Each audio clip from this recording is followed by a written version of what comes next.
റെസ്പോണ്ടുമായി പാർട്ടിക്ക് ഒരു ബന്ധവുമില്ല എന്നതാണ് CPM എടുക്കുന്ന നിലപാട്. MP ഗോവിന്ദൻ അക്കാര്യത്തിൽ കാര്യങ്ങൾ വിശദീകരിക്കുന്നു. സമാധാനത്തിന് ഭംഗം വരുത്തുന്ന ഒന്നും CPM പ്രവർത്തകരുടെയും നേതാക്കളുടെയും ഭാഗത്തുനിന്ന് ഉണ്ടാകില്ല എന്നും CPM സംസ്ഥാന സെക്രട്ടറി പറഞ്ഞു.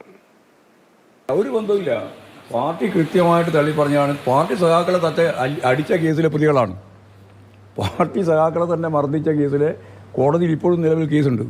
അപ്പോൾ പാർട്ടിക്ക് യാതൊരു ബന്ധവുമില്ല എന്ന് മാത്രമല്ല, പാർട്ടി മുമ്പേ തന്നെ, ഇപ്പോഴൊന്നുമല്ല, മുമ്പേ തന്നെ തള്ളി പറയുകയും പാർട്ടി സഖാക്കളെ തന്നെ കടന്നാക്രമിക്കുന്ന നില സ്വീകരിക്കുകയും ചെയ്തിട്ടുള്ള ഒരു സൈസ് വിഭാഗമാണ്. അവരുമായിട്ട് ഞങ്ങൾക്ക് യാതൊരു ബന്ധവുമില്ല, പാർട്ടിക്ക് യാതൊരു ബന്ധവുമില്ല. അല്ല, പാർട്ടി ആയുധം ഉണ്ടാക്കേണ്ട എന്ത് കാര്യമുള്ള ഈ തെരഞ്ഞെടുപ്പിൽ ഒക്കെ തെറ്റായ പ്രചാര വേലയാണ്. അതിനൊന്നും ജനങ്ങളിൽ നിന്ന് യേശില്ല.